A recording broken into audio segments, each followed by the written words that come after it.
You let me know when I'm rambling. Wait a minute. Role reversal. Yes. Wouldn't it be weird if, like, I gave out with the life hacks and the, this is how you get along with people? Yeah. Well, it's not April Fool's yet. Yeah, okay. I think that would be fun, though. Fair enough. Oh, I also think it would be fun if, like, I'm just spitballing here, but, we should do randomly generated words, but the word is, like, from the crossword puzzle, or, like, you know, from the Wordle, or from the spelling bee, or whatever. All right, so let's take today's Wordle. Okay. It'd be ironic if I couldn't remember it after doing variations. Yes. Today's Wordle, you're not going to do it, are you? No. Okay. Grade. Grade? Grade. Okay.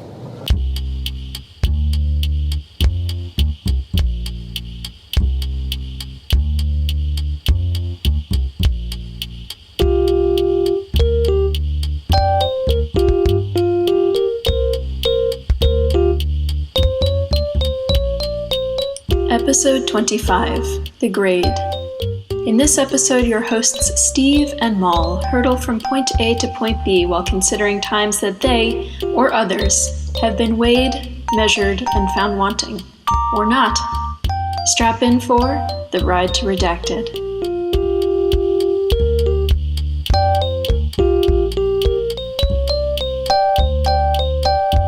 Listeners, please be advised there are occasional cuss words in these episodes. So now you know.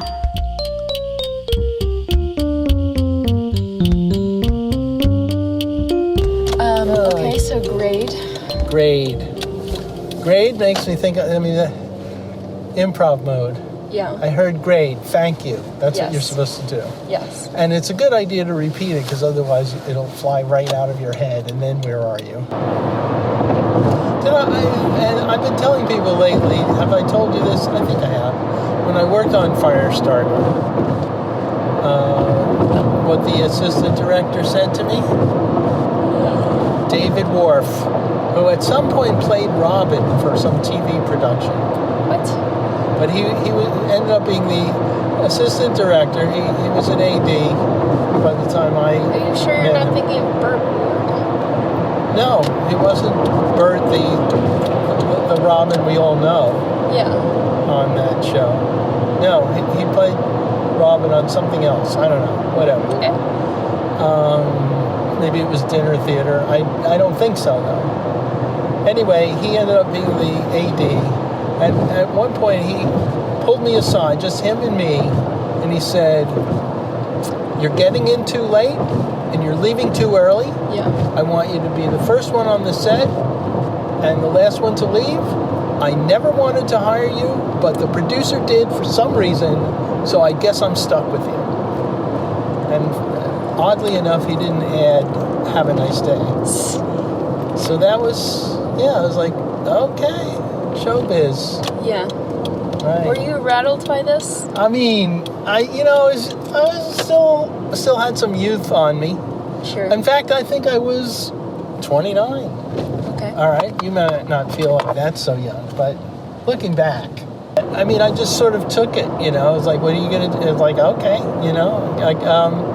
duly noted. I don't think I said that. And then there was the time my father got fired from a job when he was 19. Just continuing that theme. He was a grocery store delivery boy.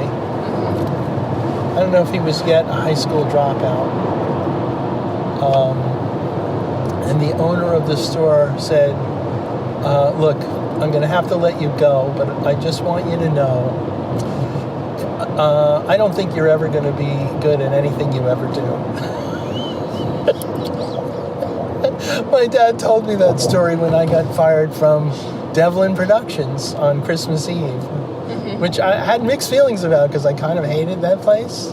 So it was like weird. It was like, okay. You okay, can't fire me, I quit kind of situation. Well, no, it wasn't that, but it was like, this isn't, I guess, this isn't working out, Sandra Devlin says to me, and I'm like, yeah, okay, all right, fine. And so partly I'm thinking, on the one hand, I just got fired, which is a bummer.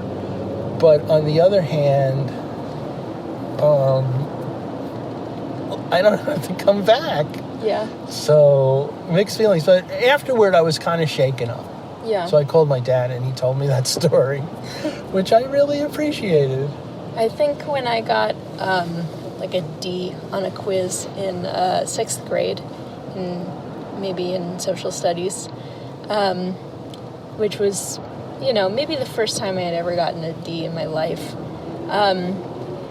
I guess I brought it home to be signed or something, and Mom told me that when you're born, they take a couple of vitals. Test. Yeah, it's like 10 points. It's a 10-point thing. Yeah, let me tell you. Sorry. Yeah. Okay. It's like your lividity, your breathing, your heart rate, and like a couple of other things. But it's 5 things. You can score a 0, 1, or 2 on each one, 2 being the best, and so 10 is a perfect score. And so they take this test, as soon as you're born, and then maybe 10 minutes later or whatever. And so when I was born, I scored a 1 out of 10 on this because I was, not breathing. I was, eggplant purple and, just had, a very faint heartbeat. And so the midwives whisked me away, worked their magic, and by the time the doctor strolled into the room, they were like, yeah, that first test result didn't look too good, but they seem fine now.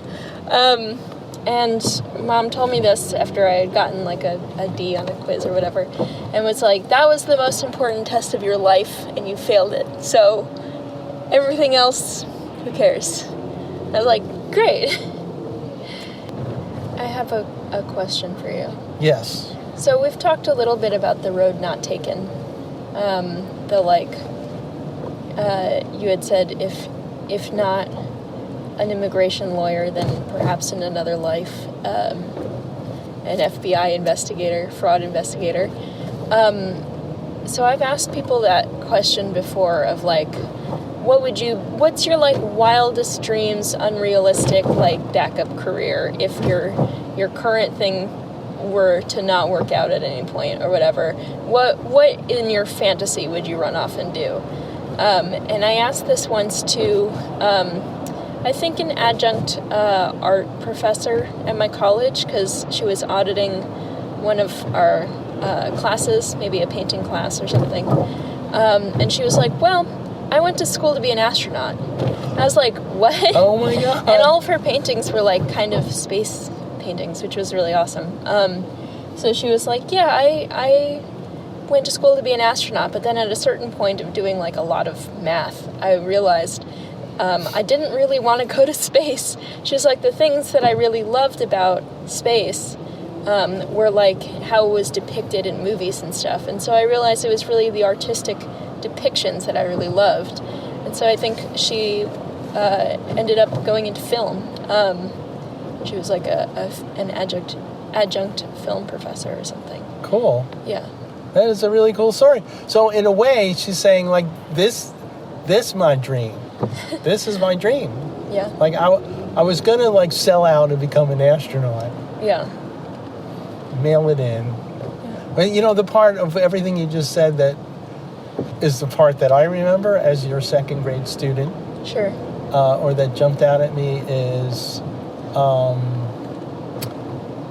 so I did some math and I realized I didn't want to be an astronaut. Which, you know what? It's way more Being math. an astronaut is a shit ton of math. Yeah, okay. Not only is it that, it's also a lot of being in the gym. You gotta be in really good shape. Really good shape, and you gotta be able to crunch them numbers. Yes. And if you're not into those things, listeners, yes, maybe, maybe you should be in film. We don't want to kill your dream of astronauticality. But astronauticality perhaps would be a technically correct conjugation because right. Astro, star, and not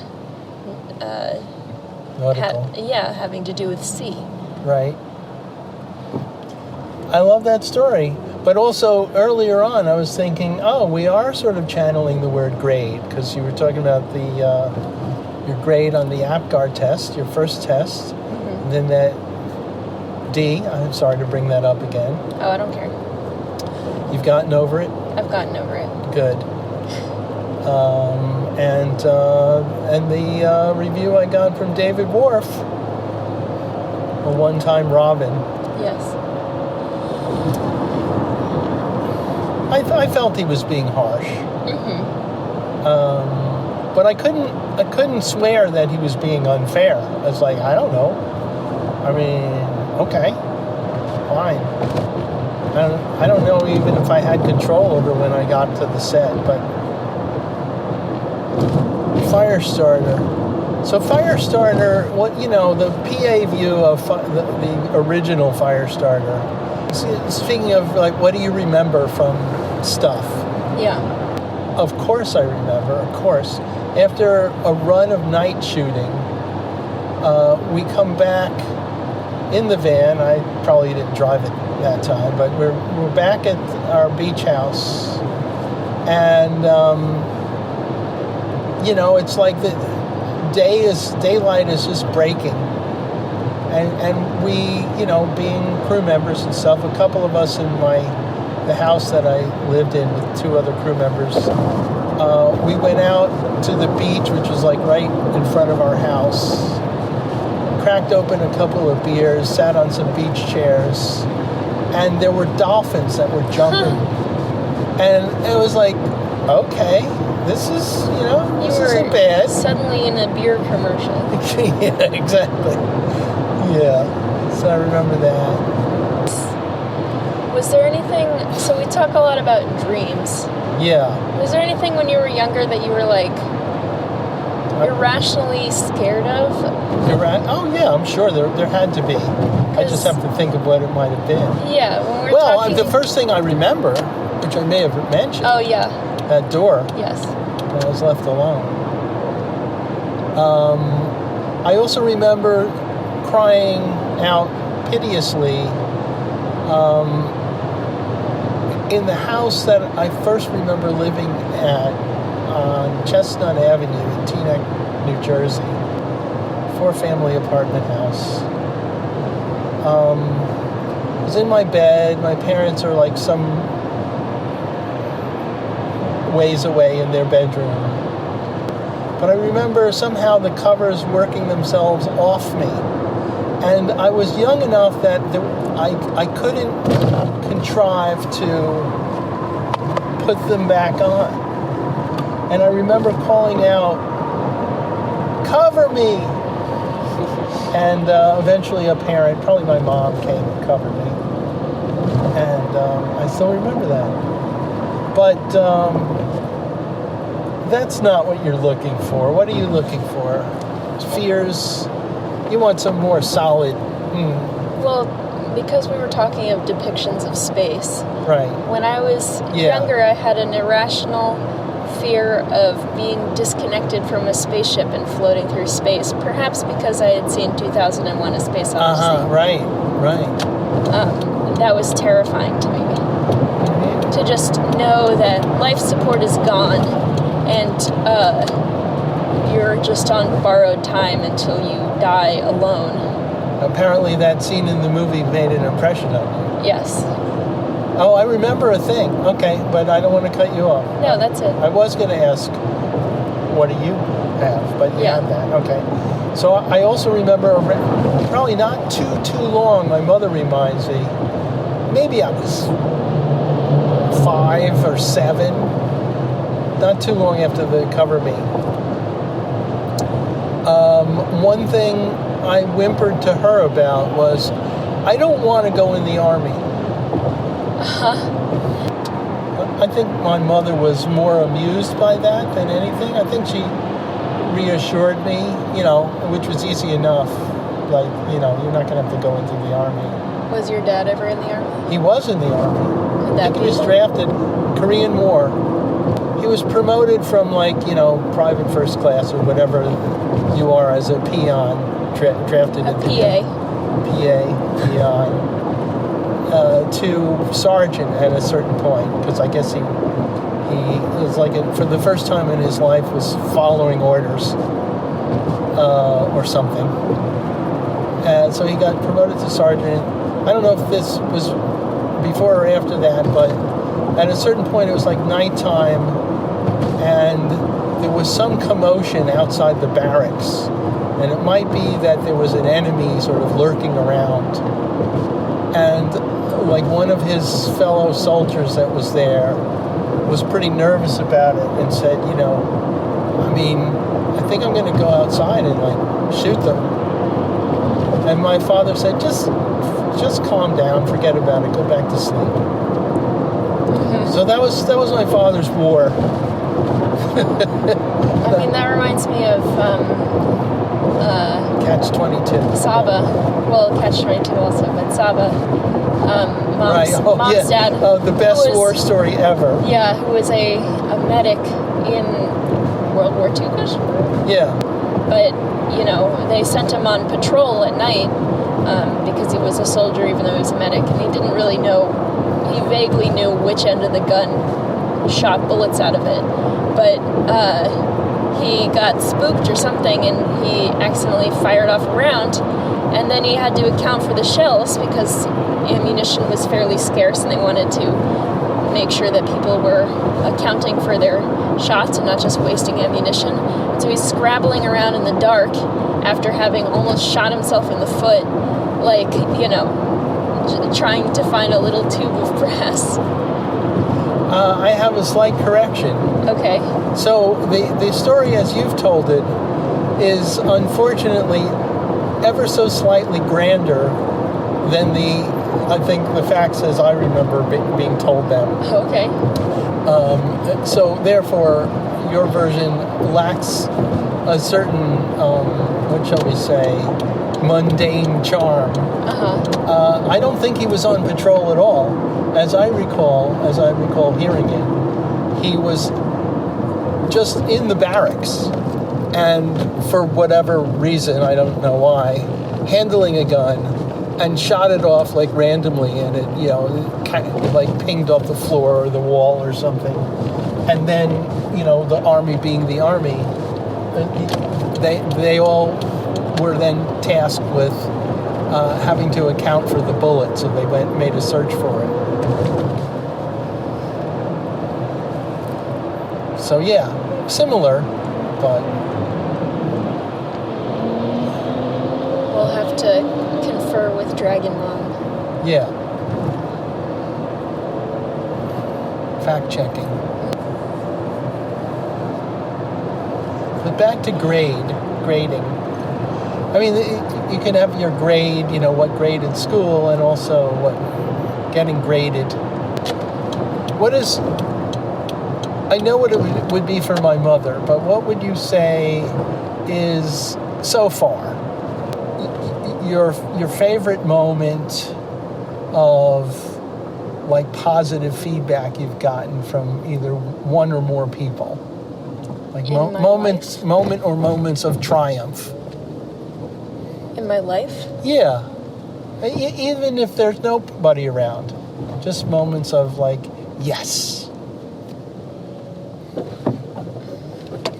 I think I'm probably blessed to have many such moments. So it's tough to pick one. Yeah, I interact with people a lot, and so I have a lot of great things to draw on. So it's an example of kudos that you've gotten. I mean, obviously you get a certain amount of it on this podcast. Sure. Yeah, but non-podcast related kudos. On my writing, sometimes I get things that are pretty great. Nice. Such as? Well, I wrote that funeral fic, and I had a number of responses on it that were like, you made me cry. But then I had one response that was like, I lost a grandparent in the last year, and you really captured that feeling of like going to a funeral and everybody else knows this person in a different from a different circumstance than you do, and you really get the feeling of like, did I even know this person? And so I felt affirmed by that in my writing ability. You're in the bike lane a little bit. Yeah, because there's an ambulance, so you're supposed to pull over, whether people know it or not. This is what we do.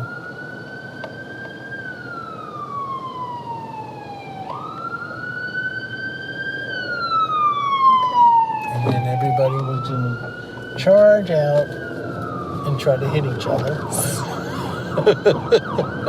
Emboldened by the presence of emergency responders, the native redacted residents are emboldened to try and damage each other with their 2-ton automobiles. Oh my God, that was so funny. Thank you for that narration. Okay, trouble breathing. Maybe we should call 911. Unfortunately, there's been a car accident in your area, and all current first responders are otherwise occupied. Please stay on the line. Your call is important to us. Please hold. Dun, dun, dun, dun, dun. Yeah. I think the word embolden is what made that work so well. Yeah. So, what does all of this have to do with being? So, and can you remember when you have graded someone else particularly highly? I mean, you've been, I don't mean to criticize you, which would be weird, but you've been complimenting me lately. Isn't it strange if I criticize you for that? Look, you're getting in too late, and you're complimenting too much.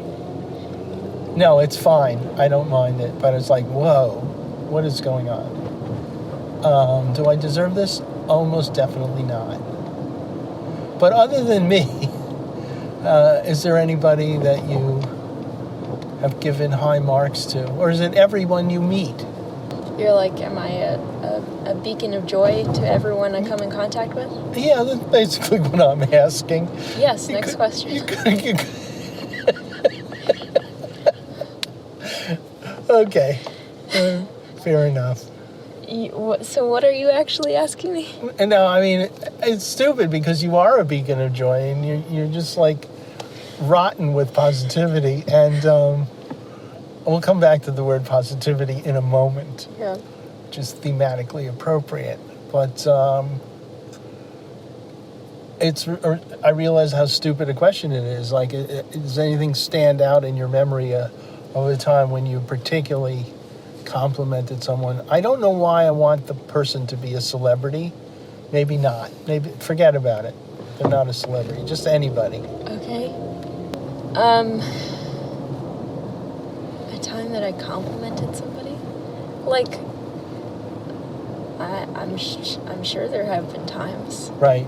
Yeah, there's so many. Okay, you know what? So recently, I told Mom that I was really grateful to have you guys as my parents and to have her as my mom. I think that I am very lucky and fortunate to have the parents that I do, and to have been loved the way that I have been all my life, and even to this very day. No matter what. Back at you. First of all, that's lovely. Thank you. And it's easy when we have a kid like you. If I can call you a kid. Sure. Okay. Kid.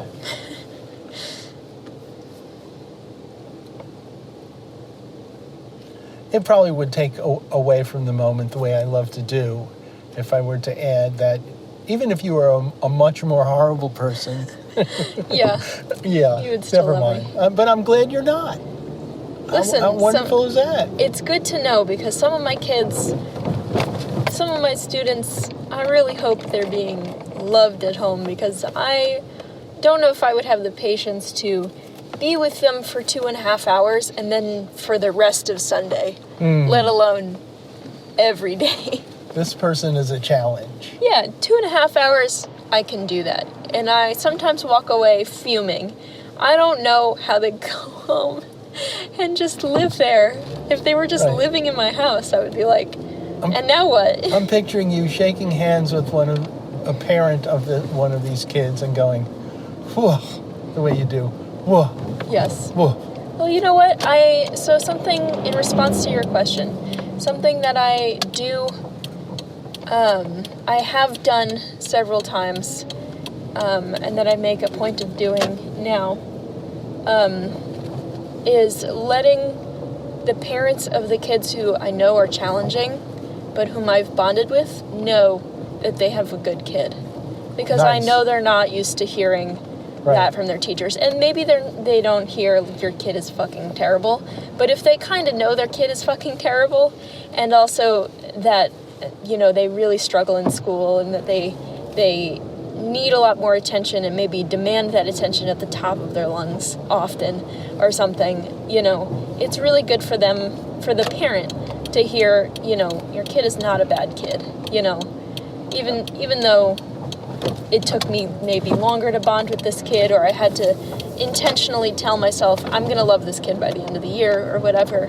If it kills me. Well, it's something I say to my boss, like, especially the spicy kids. Those are the ones that I'm really trying to connect with the most, because the easy kids, they're easy. Right. But even the kids who are like quiet and attentive, sometimes they're like, kind of needy or kind of don't get along with the other kids super well, or like, they tend to ramble because they know the right answer or whatever. Those kids too, I want to connect with the kids who need the connection from me the most. So that brings me to my positivity question. So on the comments, listeners, check out the comments if you haven't done that. From listener Lior, Yes. a while ago, I well remember he wrote that we have a rule in our apartment, no British positivity, which I find very droll. But I had interpreted one way, and your mother interprets it another way. I thought what Lior meant was no being positive in the British way that blandly British people can be. But your mother's theory, which I think is probably the correct one, is no, that's not what Lior meant. What Lior must have meant was no being positive about British people. That's it, isn't it? I suspect that is in fact Yeah, I think the so. case. Okay. Sorry that this is British dumping, but Phoenix and I also, when we're watching something with British people and they're saying something fucked up, like their accent sounds fucked up when they say it. Right. We'll turn to each other and be like, why can't they fucking talk? Speak English. Like, Speak English. we'll be like, why do you talk so bad? Yeah. And it's like, I would never say such a thing to somebody in person, but I'm also like, at one of my previous art store jobs, we had some British tourists who were asking how to hail a taxi, and I let them know that they were going to need either a very large taxi or 2 taxis because they had 8 people with them, and I was like, oh yeah, go out to this main road, you're not likely to hail one down here or whatever. And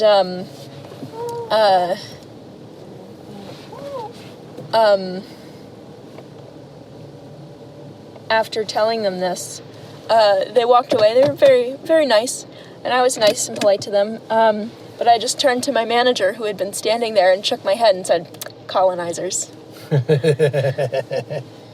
Well, that's fair. Look, if you're going to be an empire, a colonizer, Yes. you got to take it.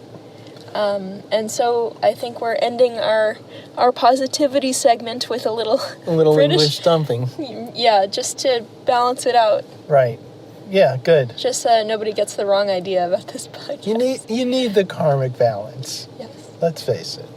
Okay. Okay. Cowabunga. Cowabunga. Crisp Handshake. Okay. Get home safe. I love you. I love Get you home too. safe. And we'll turn this sucker off.